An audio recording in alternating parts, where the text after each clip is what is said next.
ಮಾಧ್ಯಮ ಮಿತ್ರರಿಗೆ ನನ್ನ ನಮಸ್ಕಾರಗಳು. ಕನ್ನಡದಲ್ಲಿ ಒಂದು ಹಾಡಿದೆ, ಯುಗ ಯುಗಾದಿ ಕಳೆದರೂ ಯುಗಾದಿ ಮರಳಿ ಬರುತ್ತಿದೆ ಅಂತ. ಅದರ ಅರ್ಥ ಏನಂದರೆ, ಒಂದು ಸೈಕಲ್ಲು, ಒಂದು ಸರ್ಕಲ್ಲು, ಅದೊಂದು ಚುನಾವಣೆ. ಅದು ಯಾವುದೇ ಒಂದು ಸಂಸ್ಥೆ ಆಗಿರ್ಬೋದು ಅಥವಾ ಸರ್ಕಾರ ಆಗಿರ್ಬೋದು, ವಾರ್ಷಿಕ ಚುನಾವಣೆ ಅಂತ ಆಗುತ್ತೆ. ಅಥವಾ ಒಂದು ನ್ಯಾಷನಲ್ ಲೆವೆಲ್ ಆದರೆ ಪಂಚವಾರ್ಷಿಕ ಯೋಜನೆ ಅಂತ ಆಗುತ್ತೆ. 5 ವರ್ಷಕ್ಕೊಂದ್ಸಲಿ ಎಲೆಕ್ಷನ್ ಆಗುತ್ತೆ. ಪ್ರಸ್ತುತ ನಮ್ಮ ಕರ್ನಾಟಕ ಚಲನಚಿತ್ರ ವಾಣಿಜ್ಯ ಮಂಡಳಿಯ 2024-25 ಒಂದು ಚುನಾವಣೆ ಇವತ್ತು ನಡೀತಾ ಇದೆ. ಬೆಳಗ್ಗೆ ಜನರಲ್ ಬಾಡಿ ಮೀಟಿಂಗ್ ಆಯಿತು. ಈಗ 2 ಗಂಟೆಯಿಂದ 6 ಗಂಟೆಗೆ ಚುನಾವಣೆ ನಡೆಯುತ್ತೆ. ಸಾಕಷ್ಟು ಜನ ಆಕಾಂಕ್ಷಿಗಳು ಇದರಲ್ಲಿ ಸ್ಪರ್ಧೆ ಮಾಡ್ತಾಯಿದ್ದಾರೆ. ನಮ್ಮಲ್ಲಿ ಒಂದು ಪ್ರೆಸಿಡೆಂಟು, 3 ವೈಸ್ ಪ್ರೆಸಿಡೆಂಟು, 3 ಸೆಕ್ರೆಟರಿಗಳು, ಒಬ್ಬ ಟ್ರೆಜರರು. ಈ 3 ಅನ್ನೋದು ಯಾವುದಕ್ಕೆ ಬರುತ್ತೆ ಅಂತಂದರೆ, ಒಂದು ನಿರ್ಮಾಪಕರ ವಲಯ, ಇನ್ನೊಂದು ವಿತರಕರ ವಲಯ, ಇನ್ನೊಂದು ಪ್ರದರ್ಶಕರ ವಲಯ. ಈ ಒಂದು 3 ವಲಯಗಳು ಸೇರಿ ಒಂದು ಕರ್ನಾಟಕ ಚಲನಚಿತ್ರ ವಾಣಿಜ್ಯ ಮಂಡಳಿ ಅಂತ ಆಗಿರೋದು ಇಡೀ ಭಾರತ ದೇಶದಲ್ಲೇ ಪ್ರಪ್ರಥಮವಾಗಿ ಕರ್ನಾಟಕದಲ್ಲಿ ಮಾತ್ರ ಅಂತ ಹೇಳೋಕ್ಕೆ ನಾನು ಹೆಮ್ಮೆ ಪಡ್ತೀನಿ. ಬೇರೆ ಎಲ್ಲೂ ಕೂಡ ಈ ಥರದ್ದು ಒಂದು ಸಂಸ್ಥೆಗಳಿಲ್ಲ. ಬಹುಶಃ ಹಿಂದೆ ತಮಿಳುನಾಡಲ್ಲಿ ಇದ್ದಂಥ south Indian film chamber of commerce ಅಂತ ಏನು SIFCC ಅಂತ ಕರಿತೀವಿ, ಅಲ್ಲಿ 4 ಭಾಷೆಗಳ ಒಂದು ಸಂಸ್ಥೆ ಇದೆ. ಆದರೆ ಈಗ ಅದೆಲ್ಲ ಸಪ್ರೇಟಾಗಿ ಕರ್ನಾಟಕದಲ್ಲಿ ನಿರ್ಮಾಪಕರ ಸಂಘ ಇದೆ, ತೆಲುಗುನಲ್ಲಿದೆ, ತಮಿಳಲ್ಲಿದೆ, ಕೇರಳದಲ್ಲಿದೆ. ಈ ಒಂದು ಚುನಾವಣೆಯಲ್ಲಿ ನಾನು ಗೌರವ ಖಜಾಂಚಿ ಸ್ಥಾನಕ್ಕೆ ಸ್ಪರ್ಧೆ ಮಾಡ್ತಾಯಿದ್ದೀನಿ. ಈ ಹಿಂದೆ ನಾನು 2022-23ರಲ್ಲಿ ನಾನು ಗೌರವ ಕಾರ್ಯದರ್ಶಿಯಾಗಿ ಚುನಾವಣೆಯಲ್ಲಿ ಗೆದ್ದು ಕೆಲಸ ಮಾಡಿದ್ದೆ. ಆವಾಗ ಸ್ವಲ್ಪ ಕಷ್ಟ ಆಗಿತ್ತು, ನಮ್ಮ ಕೈ ಕಟ್ಟು ಹಾಕಿತ್ತು. ಯಾಕೆಂದರೆ ಕೆಲವಾರು ಕೋರ್ಟ್ ವಿವಾದಗಳು ಅದು ಇದೆಲ್ಲ ಇದ್ದು ಆಗಿಂದ ಪೂರ್ಣವಾಗಿ ನನ್ನ ಕೆಲಸ ಕಾರ್ಯಗಳನ್ನ ತೊಡಗಿಸ್ಕೊಳ್ಳೋಕ್ಕಾಗಲಿಲ್ಲ.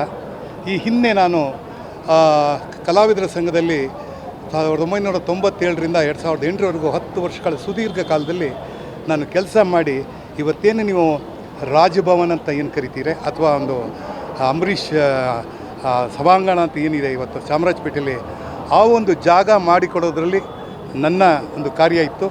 ನಾನು ಸರ್ಕಾರದ ಜೊತೆ ಹಾಗೂ ಹೈಕೋರ್ಟ್ನ ಜೊತೆ ಮತ್ತು ಸುಪ್ರೀಂ ಕೋರ್ಟ್ನಲ್ಲಿ ಡಿವಿಷನಲ್ ಬೆಂಚ್ ಅಂತ ಬರುತ್ತೆ. ಡಿವಿಷನ್ ಬೆಂಚ್ ಅಂದರೆ ಒಬ್ಬ ಜಡ್ಜ್ ಇರಲ್ಲ, ಇಬ್ಬಿಬ್ಬರು ಇರ್ತಾರೆ, 3 ಜನ ಇರ್ತಾರೆ. ಅಂತಹ ಒಂದು ಜಡ್ಜ್ಮೆಂಟಲ್ಲಿ ಗೆದ್ದು ಆ ಜಾಗ ನಾನು ಮಾಡಿಕೊಟ್ಟ ಹೆಮ್ಮೆ ನನಗಿದೆ ಅಂತ ಹೇಳೋಕ್ಕೆ ನಾನು ಇಷ್ಟಪಡ್ತೀನಿ. ಯಾಕೆಂದರೆ ಕೇವಲ ಕಲಾವಿದ ಅಲ್ಲ, ಕಲಾವಿದ ಆಗಬೇಕಾದ್ರೆ ಅದಕ್ಕೊಬ್ಬ ನಿರ್ಮಾಪಕ ಬೇಕು, ಅವನಿಗೊಬ್ಬ ನಿರ್ದೇಶಕ ಬೇಕು, ತಂತ್ರಜ್ಞರು ಬೇಕು. ಹಾಗೆ ಇಲ್ಲಿ ಒಬ್ಬ ಕಲಾವಿದ ಹೋಗಿ ನಿರ್ಮಾಪಕನಾಗಿ ನಾನು 2016ರಲ್ಲಿ ಬಂದು ಇಲ್ಲಿ ಸೇರಿಕೊಂಡೆ. ಇಲ್ಲಿ ನನಗೆಲ್ಲರೂ ಒಂಥರ ಸಪೋರ್ಟ್ ಮಾಡ್ತಾ ಬಂದರು. ಹಾಗಾಗಿ ಎಲ್ಲ ಒಂದು ಸ್ಥಾನಗಳಲ್ಲಿ ಕೆಲಸ ಮಾಡುವ ಒಂದು ಯೋಗ ನನಗೆ ಬಂದಿದೆ ಅಂತ ಅಂದ್ಕೊಂಡಿದ್ದೀನಿ. ಈ ಬಾರಿ ಗೌರವ ಖಜಾಂಚಿ ಸ್ಥಾನಕ್ಕೆ ನಿಂತಿದ್ದೀನಿ. ಎಲೆಕ್ಷನ್ ಅಂದಮೇಲೆ ಎಲ್ಲ ಥರ ಇರುತ್ತೆ. ಸೊ ನೋಡೋಣ, ಇನ್ನು 2ರಿಂದ 6 ಗಂಟೆ ತನಕ ಚುನಾವಣೆ ಆಗುತ್ತೆ. ಆ ನಂತರ ರಿಸಲ್ಟ್ ಬರುತ್ತೆ. ಗೆದ್ದರೆ ಖುಷಿಯಾಗಿರ್ತೀನಿ, ಸೋತ್ರೆ ಮತ್ತಷ್ಟು ಖುಷಿಯಾಗಿರ್ತೀನಿ. ಯಾಕೆಂದರೆ ಗೆದ್ದ ನನ್ನ ಸ್ನೇಹಿತನೇ ಆಗಿರ್ತಾನೆ. ನನಗೆ ಗೆಲುವು ಸೋಲಿನ ಬಗ್ಗೆ ಇದಿಲ್ಲ. ಗೆಲ್ಲಬೇಕು ಅನ್ನೋದು ಎಲ್ಲರದ್ದು ಮನಸ್ಸಲ್ಲಿರುತ್ತೆ. ಹಾಗಾಗಿ ಗೆಲ್ಲಿಸ್ತಾರೆ ಅನ್ನೋ ನಂಬಿಕೆ ನನಗಿದೆ. ಹಾಗಾಗಿ ಏನಿಲ್ಲ, ಚಿತ್ರರಂಗದಲ್ಲಿ ಸಾಕಷ್ಟು ಸಮಸ್ಯೆಗಳಿದೆ. ಅದು 1 ವರ್ಷದಲ್ಲಿ ಬಗೆಹರಿಸುವಂಥ ಕೆಲಸವೇ ಅಲ್ಲ. ಯಾಕೆಂದರೆ ಈಗಾಗಲೇ ನಾನು ಕಾರ್ಯದರ್ಶಿ ಆದಾಗಲೂ ಕೂಡ ಹಲವಾರು ಸಮಸ್ಯೆಗಳಿದೆ. ಇವತ್ತು ಚಿತ್ರರಂಗದಲ್ಲಿ ನೋಡಿ, ಚಿತ್ರಮಂದಿರಗಳೇ ಕಡಿಮೆ ಆಗ್ತಾಯಿದೆ. ಯಾಕೆ ಅಂದರೆ ಯಾವಾಗಲೂ ಒಂದು ನಾವು ತಿಳ್ಕೊಬೇಕು, ಇವತ್ತು ಹಾಸ್ಪಿಟಲ್ಸ್ ಜಾಸ್ತಿ ಆಗ್ತಾಯಿದೆ, ಆಮೇಲೆ ಬಾರ್ ಆ್ಯಂಡ್ ರೆಸ್ಟೋರೆಂಟ್ ಜಾಸ್ತಿ ಆಗ್ತಾಯಿದೆ. ಜನಗಳಿಗೆ ಒಂದು ರೀತಿ ಎಂಟರ್ಟೈನ್ಮೆಂಟ್ ಬೇಕು ಅಂದಾಗ ನಿಮ್ಮ ಮೊಬೈಲಲ್ಲೇ ಎಲ್ಲ ಎಂಟರ್ಟೈನ್ಮೆಂಟು ಇದೆ. OTT ಅಂದರೆ ಅದರ್ ದೆನ್ ಥಿಯೇಟರ್ ಅಂತ ಬಂದಿದೆ. ಹಾಗಾಗಿ ನಾವು ಆಡಿಯನ್ಸ್ನ ಬ್ಲೇಮ್ ಮಾಡೋಕ್ಕಾಗಲ್ಲ.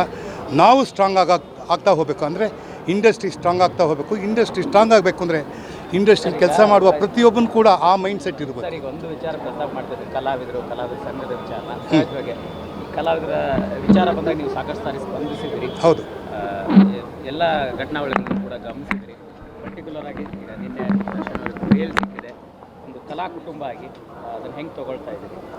ಯಾವತ್ತೂ ಒಂದು ಈ ಥರದ ಘಟನೆಗಳಾದಾಗ ಯಾರೊಬ್ಬರನ್ನು ನಾವು ದೂಷಣೆ ಮಾಡೋಕ್ಕಾಗಲ್ಲ. ನಮ್ಮೊಬ್ಬ ಕಲಾವಿದ ಎಲ್ಲೋ ಜೈಲಲ್ಲಿದ್ದಾನೆ ಅನ್ನೋವಾಗ ಭಾಳ ಮನಸ್ಸು ಬೇಜಾರಾಗುತ್ತೆ. ಅವರೊಬ್ಬರೇ ಅಲ್ಲ, ಅವ್ರ ಜೊತೆ ಇದ್ದವರು ಕೂಡ. ಹಾಗೆ ರೇಣುಕಾಸ್ವಾಮಿಯವರ ಒಂದು ಸಾವು ಕೂಡ ಭಾಳ ನೋವು ಕೊಡುತ್ತೆ. ಒಂದು ಕಡೆ ಸಂಭ್ರಮ ಮಾಡಬೇಕಾದ್ರೆ ಇನ್ನೊಂದು ಕಡೆ ಸಂಕಟ ಇದೆ. ಆದರೆ ಇದು ಕೋರ್ಟಿಗೆ ಸಂಬಂಧಪಟ್ಟಿದ್ದು, ಕೇಸಿಗೆ ಸಂಬಂಧಪಟ್ಟಿದ್ದು. ಹಾಗಾಗಿ ಇದರಲ್ಲಿ ನಾನು ಮೂಗು ತೋರ್ಸೋಕ್ಕಾಗಲ್ಲ.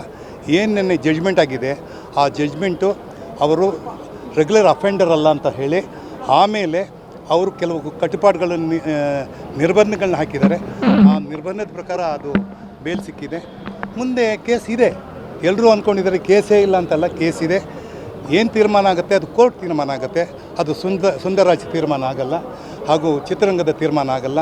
ಏನೇ ಆದರೂ ಅದು ಕೋರ್ಟ್ಗೆ ಸಂಬಂಧಪಟ್ಟಿದ್ದು. ಅದಕ್ಕೆ ಆ ಕೇಸನ್ನು ಅಲ್ಲಿಗೆ ಬಿಟ್ಕೊಳ್ಳೋಣ ನಾವು. ಗ್ಯಾರಂಟಿ ನ್ಯೂಸ್, ಸುದ್ದಿ ಖಚಿತ, ನ್ಯಾಯ ನಿಶ್ಚಿತ.